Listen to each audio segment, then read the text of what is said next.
Voici la présentation de mon document numérique UC3 modalité A avec un groupe de 3 jeunes filles U10. Emma est née en 2014. C'est sa deuxième année de tennis. Elle est motivée à progresser et est toujours de bonne humeur à l'entraînement. Elle ne souhaite pas faire de compétition pour le moment et a un niveau plus faible que les deux autres joueuses. Mathilde est également née en 2014 et cela fait 2 ans qu'elle fait du tennis. C'est une fille très motivée et compétitrice qui participe à de nombreux TMC. Elle a 3 entraînements par semaine, dont un cours individuel. Léana est née en 2014, c'est sa 3e année de tennis. Elle est également ma joueuse référente UC3B. Elle est très motivée et compétitrice et elle a 4 entraînements par semaine, dont 2 heures au comité et 1 heure en individuel avec moi. Passons maintenant à l'observation des joueuses mises en situation d'échange.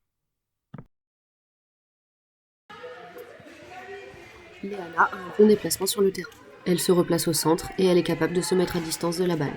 Son attitude générale peut être améliorée, il y a absence du saut d'allègement.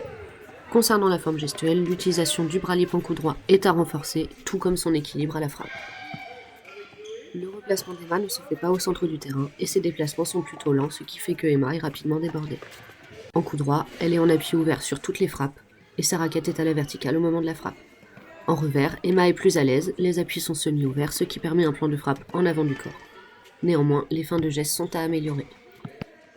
Mathilde a globalement plus de puissance que les autres filles. Elle a envie de gagner le point et est capable donc de jouer là où son adversaire n'est pas. Mathilde se replace correctement sur le terrain, mais comme Léana, le saut d'allègement est absent, ce qui crée un retard sur les balles suivantes. Les fins de geste en coup droit et en revers sont à revoir, tout comme son équilibre à la frappe. Concernant le service de Léana, on peut voir sur cet extrait que la présentation de balle n'est pas bonne, ce qui entraîne un déséquilibre important suite à la frappe. La boucle et le rythme général est à travailler. La prise marteau est acquise depuis plusieurs mois et Léana commence à y être habituée. Le service d'Emma constitue un axe de travail important cette saison. Le changement de prise sera le premier point à aborder rapidement. Sur cette vidéo, on remarque une position armée non acquise, un lancer de balle très aléatoire entraînant un plan de frappe trop bas et un manque d'équilibre.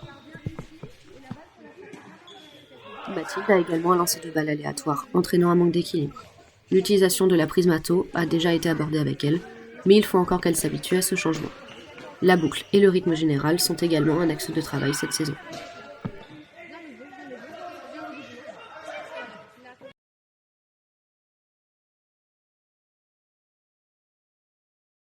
Ces observations m'ont amené à faire un bilan individuel de début de saison pour chacune des joueuses. L'équilibre et la forme gestuelle seront mon axe de travail principal pendant cette saison. Concernant le service, je souhaiterais qu'en fin de saison, la prise marteau soit entièrement maîtrisée pour les 3 filles et un rythme général plus fluide qu'actuellement.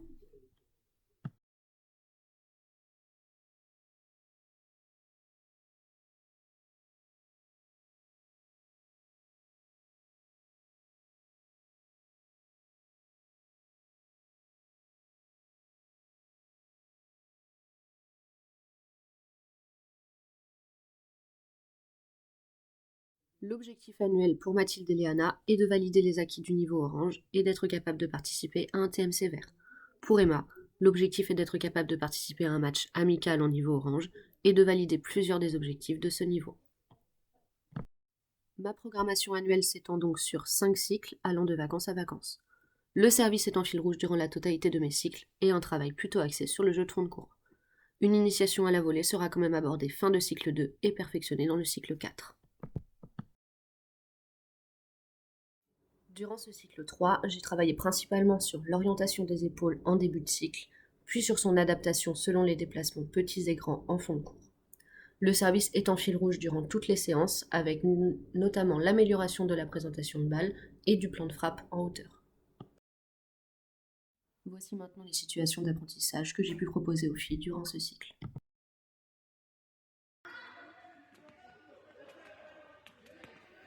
Étant un âge clé pour le développement physique chez les jeunes joueurs, je propose régulièrement des ateliers de coordination et de développement de la motricité, comme des ateliers double tâche comme nous pouvons le voir sur cet extrait.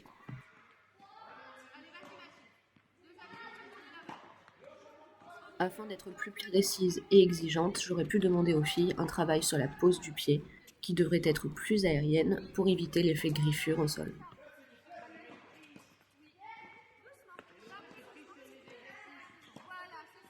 On peut remarquer que la coordination de Léana et de Mathilde est correcte sur cet atelier.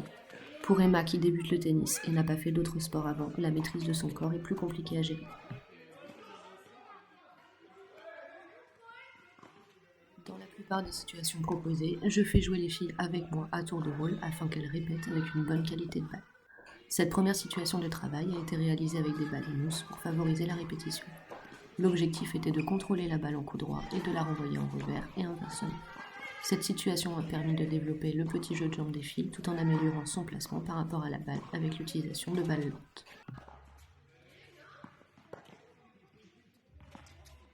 La situation suivante, les deux filles qui jouaient ensemble avaient pour objectif d'alterner une frappe en coup droit et une frappe en revers.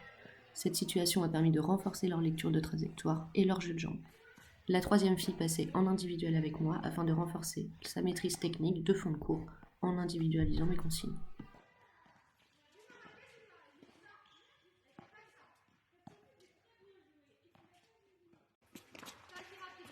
Pour rester dans l'idée de jeu de jambes et de placement, j'ai ensuite proposé aux filles une situation au panier en alternance avec un travail de jeu de jambes avec échelle de rythme.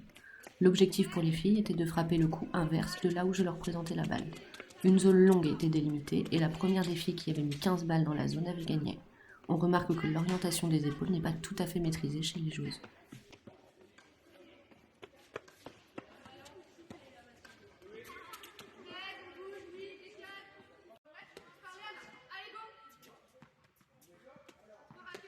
Et enfin, la dernière situation proposée permettait de renforcer davantage le placement et la mise à distance par rapport à la balle.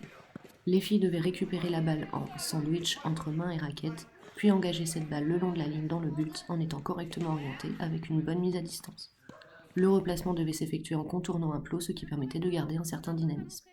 La troisième joueuse était quant à elle contre le mur à répéter des envois passes de rugby avec ballon de paille pour favoriser l'orientation des épaules.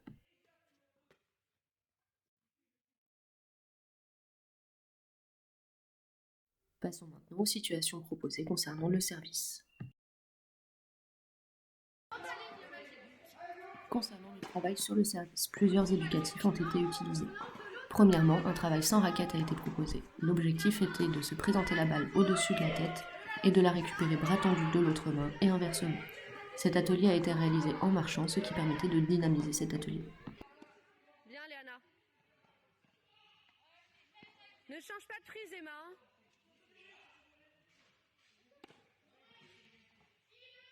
La seconde situation était également axée sur le présenté de balle. Les filles devaient servir les pieds joints et ne devaient pas bouger les pieds à la frappe afin de favoriser un lancer de balle régulier au-dessus de la tête. Tout en restant sur cette idée d'amélioration du présenté de balle, j'ai proposé aux filles une situation dynamique où elles devaient servir 3 balles de suite tout en marchant en direction du filet. On remarque que les filles ont une mauvaise hauteur de frappe et n'arrivent pas à rabattre la balle vers le sol en s'approchant du filet. La séance suivante, j'ai donc proposé une situation permettant d'améliorer la hauteur de frappe et l'action de la main pour rabattre la balle vers le sol. Les filles servaient donc proche du filet et devaient servir entre le filet et la ligne de plot délimitée. Sur 10 balles servies, l'objectif était de mettre 5 balles dans cette zone. On peut remarquer sur cet extrait que l'équilibre au service n'est pas du tout acquis pour les filles. Ce serait donc un axe de travail pour la suite de la saison.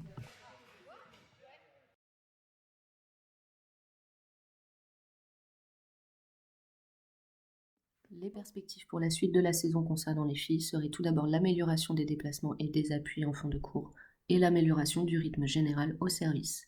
Les 3 filles ont nettement progressé depuis.